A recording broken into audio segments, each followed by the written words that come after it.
Welcome back, everybody. So sorry for those little tech issues right there, but we're going to be jumping on back into the game in just a moment. Thank you for sticking around if you are still here. So we'll be jumping on back in just a little bit as we are still midway through Reynor versus Ryung. There we go. Right back where we left off. Very nice. So yeah, let's try to get this fourth base set up from Ryung so we can get this macro game all started. Yeah, thank you guys for your patience. We do see that Reynor's going into lurkers. As I was saying that, the difficulties happened, I'm not sure if it went through or not, but just to reiterate, it is going to be a lurker build here from Reynor. And once he gets up to a decent count, that's going to be very nice for him, be able to start sieging some bases. But this is a big old Marine tank push coming out. Yeah, this is going to be pretty strong. It looks like he's got quite a large army from Ryung right here going across the map. Not too much creep spread also either on this side of the map, so a scan or two will be able to limit this and give himself a pretty nice high ground position here to work with. It's going to be pretty difficult, I feel like, to get a nice engage. You're going to have to split this army as Reynor to really get a nice surround on this. And you can see Ryung kind of anticipating this as well, leaving a good amount of units over on the top side as well to make sure that he doesn't just get flanked by any Lings or Banelings or anything. But it's going to be lurkers on the front to defend as some more Marines move over to the top side to try and force this fight. Yeah, Reynor has some lurkers burrowed here, so he's somewhat prepared, but the Marines find a little blind spot on the left of this base, start chipping away. Reynor burrows another lurker there to cover that blind spot that he has, and the Vipers are coming out now. Once they get some energy, we could see some blinding clouds go down on the tanks. No abducts, unfortunately, as that no longer works for some reason, but yeah, the the blinding clouds will be available, and Reynor may have to pull the trigger before this base goes down. We'll have to see if he wants to commit to this. It looks like now is the time. He's going to try to go on in before it gets killed off. Nice blinding clouds on some of those tanks. Massive bungle on some of the Marines on the right-hand side, and that's a huge win for Reynor as his army engulfs everything that Ryung's got. The patience from Reynor, waiting until the very last moment there, until he had as many lurkers and Vipers with energy ready as possible, makes his push at exactly the right time and is able to completely wipe out that army. He is in such a good spot right now. He has his fifth base up and running in that top left corner. He's adding more Vipers, he's got his upgrades coming, and he's going to start moving out on the map here. Yeah, that was a great play from Reynor. He's going to not quite be able to move on over towards this fourth base just yet as the planetary is set up. We've got some tanks there as well. So just going to have to take this advantage and move it on further on later into the game here from Reynor. A couple drops getting moved over to the right-hand side. Lots of spore crawlers lying in wait, though, so might not be the easiest drop to do from Ryung's POV, but likely will try to do it anyways in just a little bit once he finds the most opportune moment. Might wait for some of the army to actually be seen first on the other side of the map before he actually goes in to get the maximum value from it. I like that he's got these lurkers waiting over here on the left-hand side too, maybe catching some units just kind of walking around. Might have those on hold position as well. Yeah, oftentimes the Terran will kind of push on the right side of the map and then send a squad down the left side to take out your base. If they're not in the medevacs, they may all die before Ryung is even able to notice, as those lurkers do huge DPS to low HP units like the Marine. We also see a Nidus network coming out here, so Reynor's going to be able to drop those in the main base, in the pocket base, get some lurkers there, get entrenched, and make, those will be very difficult to deal with and remove. Yeah, it's so annoying once those lurkers start getting everywhere with the Niduses. It's so hard to dislodge them because they just get so deep, like right away, like in the middle of everything. And so it's hard to actually dive onto them sometimes, especially the way the Sim City actually works as well. So that could be very obnoxious there. It looks like for now he's going to be using the Niduses actually like kind of like a transport, like similar like, Brood War style, where you have the Nidus canals everywhere to keep your army moving back and forth to defend everything. So a very interesting play so far for Reynor. I guess this map is a bit wide, so might be difficult to go back and forth. But yeah, look at that. He's literally using them like Nidus canals from Brood War. It's very interesting. Yeah, and it's also interesting to point out Reynor's made an insane amount of overseers. He made 12 at a time, and then he made a bunch more. What? Like, he has 24 overseers right now. This is insane, guys. He's going to have infinite changelings. He's going to be able to fly those over the Terran army to tank some shots and stuff. I mean, that's an insane amount. We don't normally see that many, but he's going to be able to use those in the late game. They will definitely see some utility. We'll have to see how he wants to use those. He's also taking this 4 o'clock base, but there's still the triple drop just hanging out there in the airspace. If Ryung sees that, he'll be able to get a cancel, I would imagine. Dude, I'm just blown away at what the heck these overseers are doing. Like, What am I watching right now? What is the play? I'm very curious. Okay. So an army is going to be moving over to the bottom side here to try and find something, but some nice tank positioning is going to make it very difficult. Now the drop will find its mark, and that's what I was talking about. Those spore crawlers make it not a very easy drop, so one of them do get killed off pretty quickly. But these army units over on the bottom are going to get cleared up, as the rest of the units in this drop also should die, but maybe not before killing the infestation pit, which would be a nice pickoff if he targets it, but he doesn't actually do it. He tries to lift everything off, and he just loses control of it, unfortunately missing that potential key tech structure snipe. Very unfortunate for him, but at least we'll defend the units that were attacking his natural earlier on and keep those Nidusworms at bay as well. So not the end of the world, but a bit of a missed opportunity. Yeah, and we start to see some nukes on the field, Gemini. This could be huge if he is able to sneak some ghosts around, start nuking the bases, take out some static defense, take out hatcheries and drones. Always very difficult to deal with as the Zerg if you don't spot that little red dot. Another medevac goes down as Reynor decides to pull the trigger in this location. The lurkers waddling up, trying to siege or burrow in range of the Terran units. They will pick off these tanks, and Reynor claims a bit of territory here.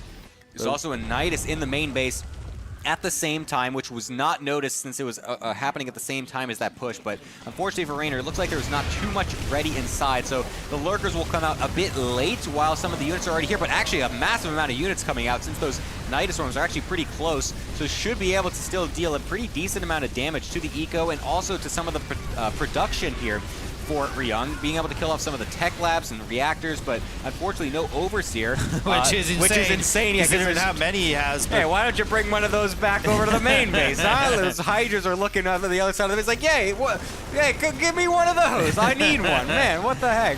But still, a beautiful move by Reynor. He picks off a ton of workers, and it doesn't stop there. Another Nidusworm going down there at that natural, I guess. He took that base second. Another drop here for Ryung. We have action all over those. This looks so funny right now.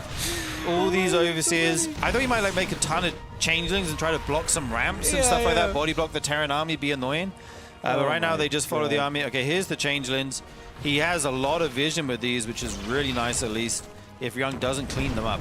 It looks so funny, man. I've never seen so many Overseers in my life. It's Against so like ridiculous. Widow Mines and stuff, I get it. You can like drag them onto the Terran army, but I'm not sure if he was expecting those. Right now, more and more ghosts coming out for Ryung, 3 at a time. These Banshees, like I was saying earlier, it's so nice to preserve these from the early game because you always find a use for them. Yeah, it's very nice going to be able to pick off a lot of those Nidusworms freely there. Doesn't really look like Ryung is realizing that some of his buildings are burning down, so losing a bit of his production more so as well, as another Nidusworm just right in front of a tank. So close to the tank so he can't shoot it. Super so smart funny. by Reynor. To see that little detail while everything is happening shows why Reynor is so good. Nice blinding clouds on these tanks going down. Every tank cannot fire. And yeah, Reynor's going to break this position of Ryung, it looks like.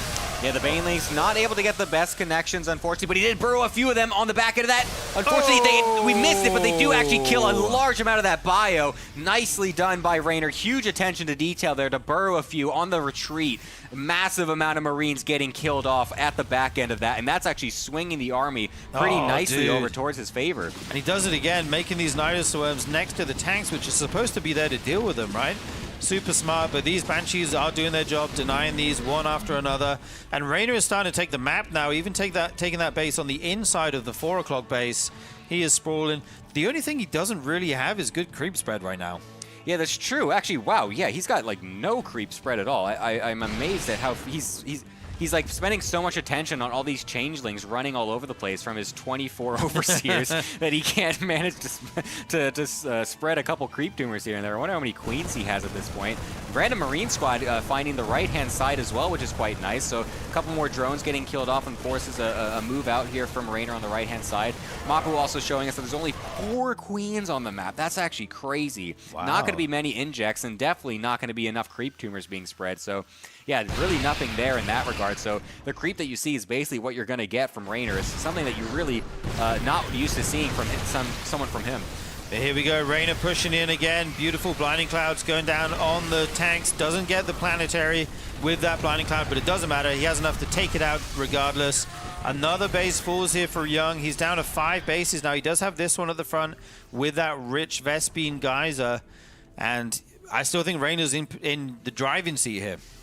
Yeah, he's looking really good. His army continues to be very large, very threatening. It's very hard for Ryung to take these engagements at this point. Getting a couple late game upgrades as well to really round everything out as the Niduses next to these tanks continue to happen. And I love that every single time Reynor does this, he pairs it with an attack to try and guarantee damage somewhere on the map. And this time, he's finding an excellent engage over towards the front of this army for Ryung, just losing a lot of his units, losing a lot of his SCVs. Another base also getting picked off. The units lost tab is actually incredibly close here, literally within a couple digits. That's actually insane. I can't believe how close that is, but Reynor still feels like he's coming out on top in a lot of these exchanges. Yeah, the resource is dead even, but the income advantage way in Reynor's favor. So even though they're trading evenly, Reynor's had the much better economy. We see Run down to 42 SCVs right now. He lost that fresh base at the front. He's replaced it now. And what is that? That is not quite the nuke you want, I think. Was he hoping for Reynor to attack into it? I guess so. That's kind of big brain if it did occur like that. Seeing 10 steps ahead, but yeah, we see more goes pushing over here, going to take out this hatchery along with the Marines. Reynor's army right now sharking through the middle of the map, trying to find a good point of entry. Yeah, let's see what we can do with this massive swell of Lings over on the left-hand side. Not really the best fight, but nice blinding clouds over on the right. The rest of the army now joining on the right-hand side as well, making this look like a bit more favorable engagement for Reynor. Banelings trying to connect onto this Marine Ghost army, and now that the Overseers are here, they can see all of those ghosts, and even Changelings getting dropped down in the middle of it to try and block some of the units. Not quite enough to fully win the game outright, but it continues to put it more in the favor of Reynor as Ryung struggles to find much back at home. Yeah, I actually love the use of the Overseers there. He A-moves his army, and the Overseers go to the back, and the Ghosts end up shooting them instead of shooting the Zerg units. If you just A-move towards the Zerg army, they're actually just going to attack the Overseers as they're in range. So they're acting as kind of these really fast, tanky things to prevent the Terran army from getting all its DPS on your army. And Reynor making moves here, taking 2 more hatcheries on the left side of the map. He has that 4 o'clock base still, or 3:30 base, whatever you want to call it. Another Knight is trying to go up in the main right now, and you just feel like eventually this is going to be too much for Ryung. Yeah, the multitasking strain has got to be ridiculous at this point. I'm honestly amazed that Ryung has been able to deny as many Niduses as he has. It seems like eventually one of these is going to get up at some point, just leak out a bunch of lurkers. 11 Niduses, 12 make that, have died this entire game. Absolutely ridiculous. But it looks like Reynor is going to try to set up yet another engage over on this right-hand side. Lots of Lings in this army, so not the most explosive, but he's definitely going to be able to surround a lot of these units and set these lurkers up to get some massive damage. And then he can always just run right over to this base, just making mincemeat of all the SCVs, killing off the CC as well. Absolutely massive damage coming out from Reynor. Ryung is on the ropes. Yeah, I really love that attack there. He says, okay, if you want to kite away from me and back up, that's fine. I'll just take out your base.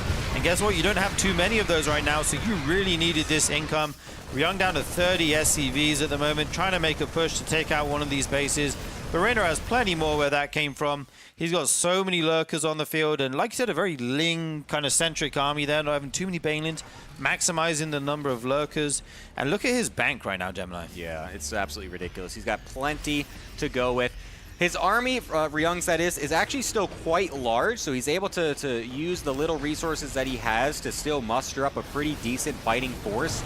It's just that there's really so little going for him economic-wise that it's so hard for him to really find much of an avenue into a later stage of this game. He's just fighting with Changelings nonstop even at this point to even stay in a decent position. It seems like Reynor just always knows where the army is, since he just constantly has energy on those a million Overseers that he's got to just see everything. Lurker's just walking right up in the front of the army as a full massive surround comes from Reynor to try and send this one home, as there's really so few things left on the map here for Ryung, and he's going to tap it out. Reynor with a very dominant first game.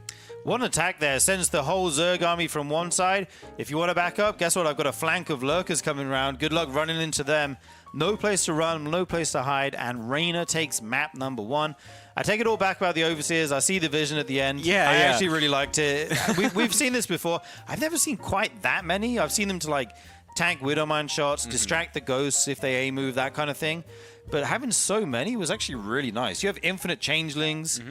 You can distract the Terran army, that kind of thing. That was really cool. Yeah, I really was not expecting to see that at all. Honestly, when it happened, part of my mind was like, does he have something bound on the same hotkey where he just accidentally fat fingered it? And I thought he having would drop a lords to begin with. That's also, yeah. And then I was like, oh no, wait, you can actually use these against Terran in the late game. And I think they were worth it in the end. Yeah, imagine how funny that would be if he tried to morph a million lurkers, but he gets a million overseers instead. Flying them around. It's like, please do something. That would be so funny. But yeah, no, it ended up being very valuable. You could see the amount of value you can get out of that if you're someone as fast as Reynor. I mean, he's very known for being this super quick guy, just massive amounts of APM, just flying all over the place, things everywhere, armies everywhere, all of the changelings getting thrown around. So yeah, it definitely suits his style, and he really showed why it could be a viable strategy in this TVZ. Yeah, you're defending the Zerg army, which is running around the whole map trying to find somewhere where your army isn't. And at the same time, you've also got to play whack-a-mole with the Niduses, which are going up repeatedly in 3 of your bases. And you've got to play this little mini game of clearing out all the changelings every minute or so when they have enough energy. Reynor absolutely stretching the multitasking of Ryung in a really impressive display here. So sick, honestly. I'm really curious if he's going to do it again. Does he just keep doing that? It seemed it didn't even seem like it was a gimmick. It's like I think that's actually that's legit good. You can't gimmick that, good, because it's just constant multitasking. It's mechanics. That's what that is. It's not even it's like, oh well, I know he's doing the mass overseer strategy, so I'm just going to outplay him with 5,000 APM this time. It's right. It just looked really good, so I wouldn't be surprised if he just brings it out again. I mean, Reynor is one player that you do not want to go up into a battle of mechanics and speed against, right? Oh yeah. Unless you're talking about a Clem or someone like that, there's very few players who can really keep up with Reynor's speed. So I think that style suits him perfectly. We'll have to see if he wants to play that kind of roach style into the lurkers again, or if we'll see some more, Lingbane ultra builds like we've seen before. The map is going to be Winter Madness here, and we have Ryung as the red Terran in the top left, and Reynor as the blue Zerg in the bottom right. Yeah, we got the forward wall off coming in from Ryung, so it looks like it might be a bit of a 2-Rax Reaper coming out from him. So we'll get a little bit different style coming out here, obviously being a bit more passive, much more defensive in the last game, considering the map definitely lends itself towards that type of style. This map, not quite so much. So it's going to be a bit more of the Reapers for Ryung. So well, he actually doesn't have a gas right now, so he may you're right. He may be opening with a couple Marines to begin with. There's some maps where you can kind of run around and pick off an Overlord if you know where they might be. Sometimes you can lift the racks if the Zerg tries to send it too close to your base. Yeah, so he's going to be going for this double racks expand, a little bit off tempo here. And Reynor, on the other hand, is just looking standard. Yeah, I do like this as well. We've seen this build every now and then, since it looks like it might be, 2-Rax Reaper just from the start, but then you have the Marines coming out. And then you can just also walk them across the map. Maru, I think, does this as well sometimes, where he pairs it with an SCV to make a bunker at the third base. I think we've seen that in past seasons here in the RSL. So a little bit of an interesting way to shake things up. But it looks like Ryung, for now, will just kind of be sitting back at home with them. Maybe we'll try to hunt an Overlord or two. If he finds the chance, we'll start doing that right about now. But Reynor seems like he is aware that this is always a potential. So we'll keep his Overlords in a bit more of a safe position, so that way they cannot just get gunned down by a couple Marines walking around. Yeah, so frustrating to lose your first Overlord to these Marines. Obviously it hits your economy because you have to remake it and you can get supply blocked. But you're also in the dark for a while. You don't see what is coming across the map from the Terran. And I think Ryung is going to find this Overlord. The question is, can it get away in this airspace? Okay, I don't think he actually saw it there, so he will keep that alive. One more Overlord here. We see some Lings coming out on the map as well. There's no Ling speed yet, just starting now. So Reynor hasn't actually scouted the front, I don't believe, yet. So that's the purpose of these Lings moving out. Yeah, and it's going to happen right when the Marines start to go across as well. If Ryung is actually going to full send it, these Marines might find a little bit of poking damage, but it looks like he's just purely looking for the Overlord, says he knows the Lings won't be able to get into his nat. So he's going to try to just kill this Overlord, get it for free, basically, supply block Reynor for a little bit, and then be able to try to get back home here. We might even find a second one if he's lucky. Yeah, not too many reliable high ground spots on this map, so Overlord hunting is definitely a viable strategy. Oh, wow.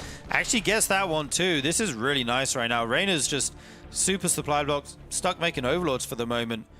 Meanwhile, Ryung is macroing up behind this. Yeah, that's a great opener from Ryung. You don't normally see 2 Overlords picked off from this, so that's going to be very nice. On the back end, he was actually getting a fast 3rd CC and an eBay for +1, so he's ramping up. Oh, double eBay as well. Look at that. Wow. He's going mega greed. I think I've definitely seen either him or Maru go for this type of style as well, where it's just this full-on super greed, and it looks like he's just going to try to power up for just a massive 8 racks push or something later on in the game with 2-2. Yeah, it's so hard to read this, though, as Reynor, and right now, I think he's actually not reading it correctly. He's making a ton of lings right now, but there's, you know, this isn't like a 2-1-1 on 2 CCs or something like that. Right, is that SCV Both of them are stuck back there? Both Wow, of them that are is stuck. unfortunate. That's wild. Wow, that's a bit unfortunate for Ryung right there. See, this is where you need a Reaper to grenade them out. Oh, nice. So true.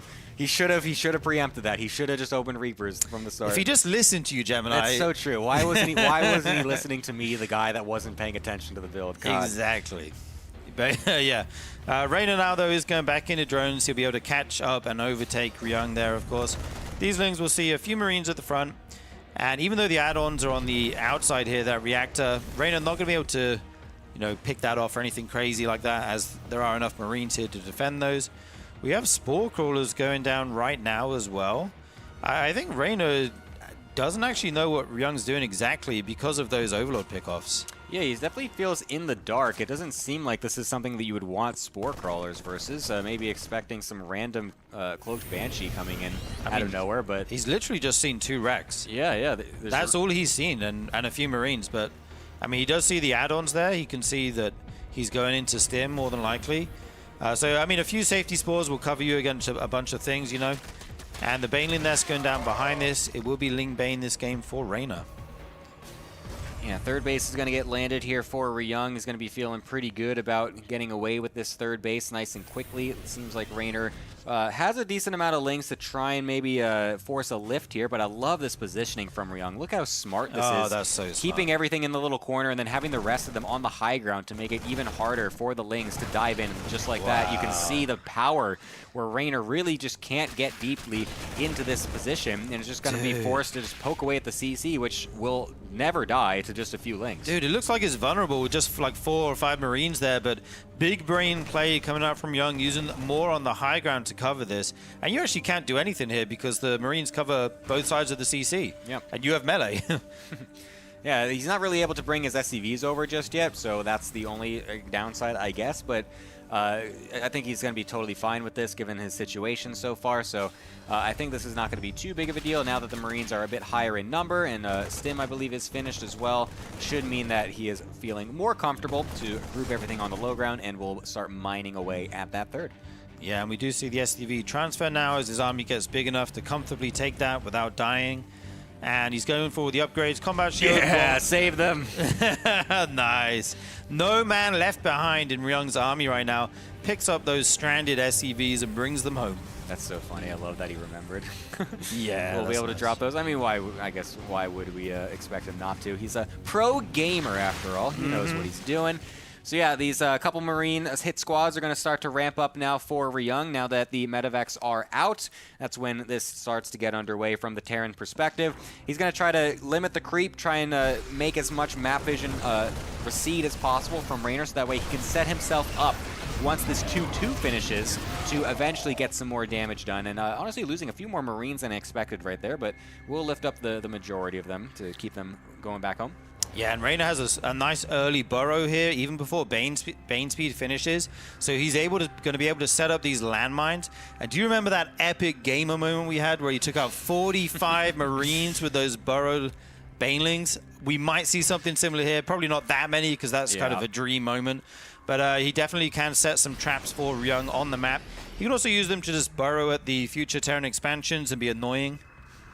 Yeah, we'll see how much he's able to get from that, as 2 of them do burrow right there. But I think Ryung is fully aware and does get the scan off, so that's very nice. Paying attention, Ryung not going to get tricked that easily, but he is setting himself up now. He's got his 2-2 finish. The units are streaming out across the map at this point, so he's got to get a nice foothold set up here. But Reynor is going to meet him on that attempt, and a nice split off actually from Ryung will not let those Banelings get very much of a connection there. So actually a very good start from Ryung, and he's going to be able to try to push this further into a victory, perhaps. Yeah, brilliant micro there from Ryung. He's still pushing. The Widow Mines are there. Okay, I like he rolls in a few Banes just to set the mines off. Try and trade out for a few Marines as well. This is quite a lot of Banes, but there's no Lings with this just yet. He's sending in the army in waves. Meanwhile, counterattacking with the Lings. Oh my god, the Baneling wave coming in here. Ryung not quite paying attention at the beginning, but still able to get some decent splits and force the trades in his favor for now. But honestly, still a pretty decent defense given the fact that that army from Ryung was actually quite large. So Reynor still holding on nicely, gives himself a little bit more time, getting some Hydras out, getting more Banelings, getting more Zerglings, trying to set up a flank perhaps or another run by with these Lings over on the left-hand side to counterattack as he tries to defend at the front with mostly just the Ling Bane Queen. Yeah, and Ryung's quite committed with this. He's up to at least 8 racks here. Meanwhile, Reynor's sitting on almost 80 drones. If he can just defend, he's going to be in such a good spot. I was a little bit worried for him during the last attack, but he's dealing with this push so well. Microing excellently, and now we see a Hydralist coming out. That'll give him a ranged option to deal with these Widow Mines and also pick off medevacs. Yeah, this is looking much better for Reynor. At first, it really felt like the army from Ryung was so overwhelming that he might even just be able to snowball it, but some great engages. Ryung not quite ready for some of the splits perhaps, but just overall really nice crisis management from Reynor. His economy is booming right now, almost at 80 workers, so he's able to supply so many units coming out non-stop. And now that his Hydra transition is out, it's going to be much more difficult for Ryung to take some of these fights. Ling's constantly on the counterattack as well, straining Ryung's multitasking yet again. It might not be with 24 Overseers dropping in Changelings this time, but it's still with a bunch of Lings around the map, always trying to test the Terran's multitasking. Reynor on fire right now. He's going to try and pick off this Terran army as he retreats. The only thing Ryung has going for him here in this game is that he's going to have 3-3 at some point, and maybe even before the 2-2, the +2 melee of Reynor is able to finish. But he's just moving in right now. He doesn't care. There's a lot of Zerglings coming in. No more Widow Mines to support these Marines anymore. Yeah, he's trying to go for the surround with the Lings, but the nice stutter step micro from Ryung will deny that for now. But that just means that the Hydras get nice up close, and that means Reynor will send it home for a 2-0 to bring it on into the RSL playoffs. Reynor looking very happy there with the result and how he played, hopefully. Amazing game from him, amazing series. Dude, game 1 was wild. All the Overseers, all the Niduses, all the Lurker plays. And game 2, he says, you know what, I'm going to play some Hydraling Bane.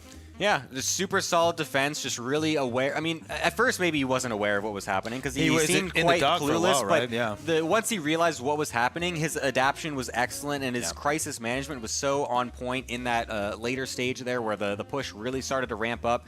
Like I said, the army size was greatly in favor of Ryung towards the beginning of that fight, but just the couple fights that he was able to take with the Banelings ended up trading well for him, and he was able to just snowball it from there once those Hydras got out. So really excellent play from Reynor this series. He deserves to be in the playoffs for sure. Absolutely. So glad to see him go through.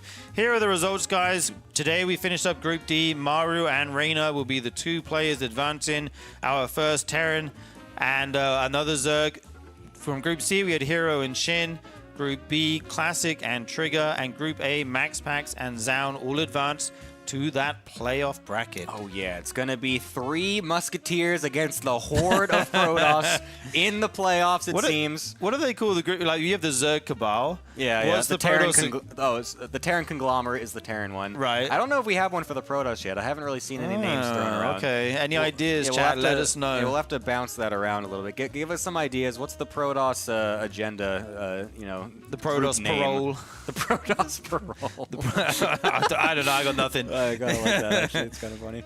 Anyways, yeah, so some great players that we have here, and of course, we're going to be drawing the bracket for the playoffs in just a little bit. So if you're watching live, we're going to be going into a break in just a little bit, and then we're going to be actually doing that bracket draw to see who will be playing in the playoffs, which will be happening starting on Thursday. Absolutely, guys. Next week is going to be Chock-a-Block. We have double broadcasts next week. There was a big tournament that was supposed to happen in China, but it ended up being cancelled. But we'd already set our schedule, so Thursday and Friday and Saturday and Sunday, we're going to have double broadcasts. It will start a few hours before you are probably used to, so watch out for it.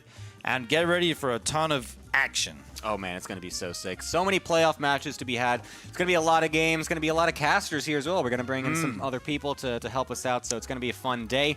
A couple days, actually. So get in for the long haul. Who else is in for the long haul? Guess what? Archon Studio. Dude, flawless transition, I love Gemini. these segues, man. It's so fun. Archon Studio has been with us since season #1. We love their support. They've been helping us out. They've got some excellent tabletop miniature games on their website. And the StarCraft one is going to be coming out later this year as well. It's already looked really cool. They've done a couple of previews of some of the units that they've had. We've also got one of them sent in to us as well. We've got the Zeratul miniature sent to us, which we will eventually have made over here. It looks absolutely amazing. It looks very cool. It's still in the box because we can't build things because we're untalented, but we will eventually get this made. We can only click mice and keyboards. We can't paint anything over here. So yeah, we can't really do any of that. But we're going to bring someone out for that who can do a better job than we can. Yeah, for sure. It looks really cool in the package, though, and the teaser images that they've shown have all looked really cool. So very excited to get that built up. But yeah, please check those out. It's going to be super sick. Yeah, and you know what else is super sick, Gemini? Is the Patreon. Nice. /Revive SC2. Thank you so much to everyone who's joined so far and signed up. We couldn't do this without you. This is the kind of grassroots movement that is keeping the RSL going. Please check it out. There's a variety of tiers based on your needs and wants. You get various perks as well. You can vote for the players. You can vote for the maps. A high enough tier gives you access to the offline event. You do not need to buy a ticket. So go check it out. Yep, go ahead and check out all of the RSL merch as well over on tastelessthreads.com. You got your hoodies for the winter months coming up ahead. You got your mugs for your hot cocoa. You got your t-shirts for your indoor jacuzzi. I don't know. You got your Who pins. wears a t-shirt at a jacuzzi? I don't know, bro. I don't know. I'm thinking of some. That is weird. Well, I mean, in Korea, I feel like a lot of them they just wear their shirts. Oh, in Korea, right? they go to the like beach. full wetsuit, right? Yeah, they got the wetsuit idea. Yeah. Anyways, whatever. We need an RSL wetsuit. So I can go to the swimming pool in Korea in it. Oh my god, that would look ridiculous. One dude would buy that. It would be me. So funny. Anyways, please go ahead and check out tastelessthreads.com for the tickets to join us for the offline finals as well. You can watch us live. You can watch the players live in our studio, the Big Play studio. Well, it's not our studio. We're renting it out. But regardless, we're using it to show off our amazing tournament. So it would be so cool if you could join us. There's 2 different types, the premium and the regular. Premium gets you a couple extra little perks, get some things as well for your buck. So that's always really cool to see what you got. But yeah, anyways, the 2 days are right here as well, December 13th and 14th. The LCQ, the Last Chance Qualifier, will be happening on that first day to see who will be joining the other 3 players in the final day of the offline finals. So if you are a pro player that has played in the RSL qualifiers or the main event, please sign up. And if you can actually attend our event, even if you're not a pro, if you played in the qualifiers. That's also true. Yes, good point. We don't skill gate here at the RSL. Good, if you played in the qualifiers or any event, you're more than welcome. If you played in the qualifiers and you're a bottom of the barrel bronze player, you are free to still do it if you are actually and able. Good luck to you. Yeah, if you're able to come here to the studio. It's not an online portion of the event, so you actually have to be at the Big Play studio on December 13th. So don't expect to play from across the world. So yeah, otherwise it's going to be a great couple days. We're very excited. And I believe we're going to be going into the bracket draw in just a moment here. So if you are watching live, stay tuned for just a little bit. We're going to take a little bit of a break, set up the bracket draw so we can get the playoffs all picked up in just a little bit.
Ladies and gentlemen, welcome back to the show. We have just wrapped up the round of 16 of Season 3 of the RSL, and I'm here with Gemini. My name is Ziggy, and what's left to do for us is to draw the round of 8 bracket.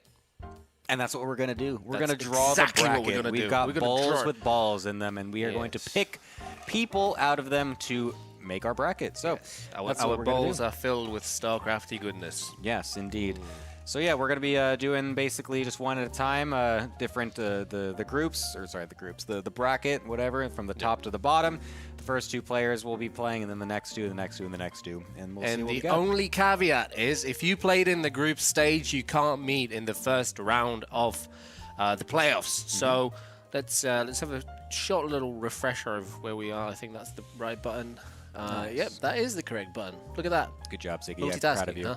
Yes. Hell yeah, Ziggy. So yeah, we got a lot of great players coming out from the groups. Max, Pax, and Zound coming out from Group A, Classic and Trigger from B, Hero Shin from Group C, and then just today, Maru and Reynor coming out from Group letter D. Feeling pretty good so far with some of these players. Obviously, lots of Protoss, like we were kind of joking about, but there's some good Protoss. Actually, I was hoping for Gerald to make it through as well, and then maybe SOS, the little cherry on top. We could have had 7 Protoss. We actually made a mistake drawing the groups, because if we had put Creator in Group D, we would have potentially had 8 players of the Protoss race advancing. That would have been potentially so possible. Sick. But yeah, dude, imagine that if we actually had an all 8. That's so funny. That would be insane. Oh, well, thank God that didn't happen. But yeah, we'll be seeing who's going to be playing against each other in our little bracket draw right now. Yeah. So why don't we get started, Mr. Ziggy? All right. Hold your horses. Jesus Christ. I'm hungry. I want to get food. I'm sorry. All right, then go ahead then. Oh, let's draw the first round. Excellent. Here we go. I am going to mix these balls up so I don't know what I'm doing and pick out the first one I want, and it is going to be Mr. Hero as our first pick. So there we go. Nice. He will be the first one at the top of the bracket. So how many PvPs can we can get? 2 PvPs, right? I don't know. I think we can get 2 PvPs in the first round. All right. Let me draw his opponent. Let's go with this one. Who's it gonna be? And I think it's a short name. Well, it is Zhao. All right. Well, there's our first PvP. They were not in the same group, right? I already forgot. It's not like I've been here for the whole week. I forget too. Let's just look at the thing. Yep, let's just look at the thing. We're gonna do this a couple times. No, it's nice. fine. Right. Okay, We're not in the same group. Excellent. Hero versus suck. Hero versus Zhao. That's gonna be our first round of 8 match. Pretty good PvP to get us started, which would be pretty nice. So yeah. Zhao was on the ropes in that group. What's up? Zhao was on the ropes in that group. That's true. Yeah, no, he did kind of just skirt by. That is true. Going to be playing against a pretty tough opponent in Hero. Yeah. All right. Let's see what we got. What's next? What am I going to pick out here? So much suspension. Classic, another Protoss player. Wow, I'm not surprised. Who would have expected? Who would have expected yet another Protoss player to be picked from our 6-player Protoss round of 8? It's time for me to draw another Protoss as well. We've only got 2 more left. It's Max, Bags, and who is it? Oh, we can look at the dude, our memories are so bad. What is happening right now? It's Max, Bags, Zound, Hero, Classic. Hey. Anyway, let me draw Classic's opponent. Totally forgot. It's gonna be Reynor. Oh, that's a banger of a first match. What the hell? Okay. Look at that. Reynor Classic is gonna be sick. Wow. Okay, that's awesome. And it's all gonna be happening on the same day. That's true. Yes, everything is getting bunched all up. So yeah, non-stop sick games will be happening. As our first player of the 3rd match will be none other than the Terran Maru. And there it on is. Rocks. Excellent. I can't talk anymore. It's been too long today. I've never been able to talk. That's why I sit behind the production desk and true. Keep stum. So Maru, his group mate has already been picked. That's Reynor. So they just played. Yes. So let's see. Thankfully, we dodged that annoying bullet. Shen. That's gonna be a nice little TVZ. That's brutal for Shen. For Shen, yeah. Yeah. Maru's probably gonna steamroll him, but well, maybe not steamroll him. But yeah. It's not gonna be that close. I rescind my analysis from that one tier list thing we did way back, where I was saying that Maru would get dumpstered by Shen. That's not gonna happen anymore. I think Maru is looking in tip-top shape this season. After today, you've sort of changed your tune. After multiple months of Maru being better again, so yeah, this is not exactly that time period anymore. So yeah, I think this is going to be a bit rough for Shin for sure. And we still haven't found out who the last Protoss is. Yeah, our memories are so bad. Oh, there's Max Pax. We still don't know. We did say Max Pax. Who's Max Pax playing? It is going to be a PvP. Yes. Right? Because we had 5 Protoss. I love that. It's like sandwiched. The PvPs are sandwiching the other ones. Yeah, nice. Oh, of course, it's Trigger. Oh my God! Of course. How can we forget our wonderful Mr. Trigger? Nice little foreign PvP. Yes. Oh yeah, that's true. Yeah, look at that. Wow, very interesting set of matches. Actually, kind of curious about how this will all play out. Yeah, only 2 PvP, so then they're going to eliminate each other, so that's kind of cool.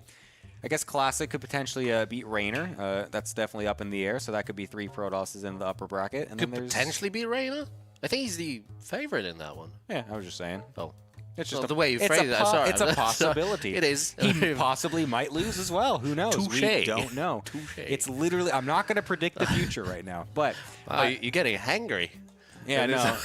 Dude, I need food, bro. I don't know what it is. I ate a Subway sandwich like right before this thing started, like 5 hours ago or something. Not that long ago. Maybe. I can't do math. Anyways, I need more food. That's what I'm saying. But yeah, I don't know. I'm very curious. I feel like it's going to be maybe Hero coming out in the upper bracket. Maybe...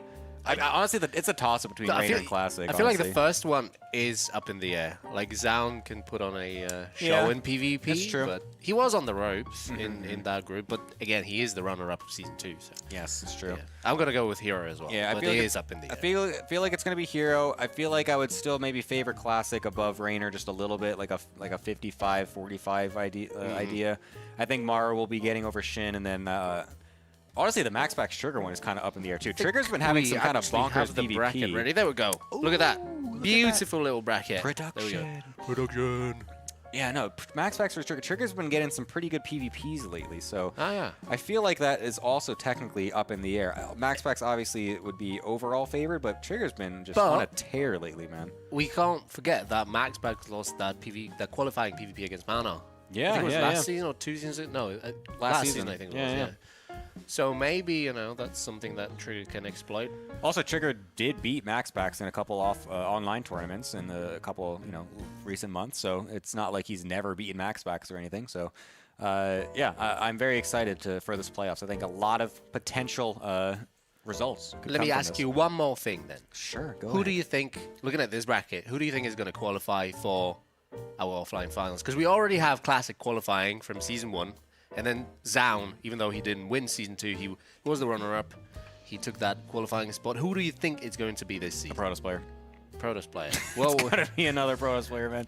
so it's either going to be Hero, right, or Trigger, or Max Packs. If he qualifies, of course, he's welcome to come, but We don't think he will. We don't, yes. Because he's always... Yeah, he doesn't come to the events. yes. So, yeah. But, no, I feel like Maru or Reynor also have a good chance. It's so hard to tell. I don't really know. Want to say Shin. Wow, that's a prediction. Yeah. But I don't think he's going to get there through the top of the bracket. Yeah, I feel no. like he's going to fall down to the bottom side of the bracket after the first game against Maru, and then somehow, some way, he's going to be like the runner-up of the There's season. There's going to be like 4 Protosses ahead of him, but then they all qualified already, so he's That's the last exactly one. what I had in mind. Yeah. Honestly, I wouldn't even be surprised if that's how any of the other players just qualify anyways. Yeah. It's like Classic and Zaun are just ahead of them, and then it's just the other third person. Yeah, I just think that's qualified in. that is a possibility. That's so funny. Yeah. But I've got my money on Shen. Qualifying. Right, I'm just gonna go Maru, man. I feel like this will be his season. I think he's gonna show us some pretty good play. He looked great today, so yeah, I'm gonna go with Maru. All right. So play. guys, this is our playoffs bracket for Season 3 of RSL Revival. Hero, Zaun, Classic, Reynor, Marushin, Max Packs, Trigger, and all of these games, well, these 4 games, are going to be taking place on Thursday the 20th. We are going to be starting at 4:30 KST, or 4:30 p.m. KST. So these are going to be these double days that Tasteless has been talking about. So we're going to have 4 best-of-5s on that Thursday. Then on Friday, once again, sorry about that, 4 best-of-5s once again, 2 from the upper bracket, 2 from the lower bracket. On Saturday, we're going to have 3 best-of-5s, and then on Sunday, it's going to be a real marathon with 3 best-of-7s and a potential best-of-3 reset in the grand final. Wow. Since we changed the rules last season, right? Yeah. To give the upper bracket player a slight advantage. So it's going to be a So much StarCraft. kick-ass week. Oh A my super sick week. A super sick week. Absolutely. I only said it like 2 or 3 times today. I feel like I did not say it that much. I think. At least not in the like the little sellout segments or anything. I feel like I didn't say it as much today. I'm pretty proud. When you get on a plane, they have like these little clickers that they count people Yeah. We're getting on the plane. I have one there, and I'm just counting you. No. On one hand, it's you saying Super Ziggy. And the other one is Steve saying absolutely. Yes. That's so good. That's so And at the end funny. of the scene, we're gonna tally them up. Nice, and nice. see who wins. Yeah, my students make fun of me that in my class as well, because I say the same things all the time. I say like cool or dude all the time sometimes, and they've made fun of me for that before. So. I can imagine them making fun of you for things. Thank you. Yeah, no, I make fun of them back. Don't worry, it's a two-way street. I roast my students sometimes. It's fine, but. Anyways, yeah, it's going to be a great playoffs starting again on Thursday. I'm very excited to see everything. And yeah, do you have anything else we need to talk about, Mr. Ziggy? We gotta go grab some food, man. 'Cause Yes, I'm we hungry do. as well. We'll see you guys in a couple of days. We're gonna take 3 days off, and we'll be back on Thursday at 4:30 p.m. KST. So that's a bit earlier than what you're used to. And I think that's it from us. Take care and bye-bye. See you. Well, I gotta find the right button. Sorry. I believe in you, Ziggy. Do it. Got it. All right. Click the See you button. guys. Bye-bye.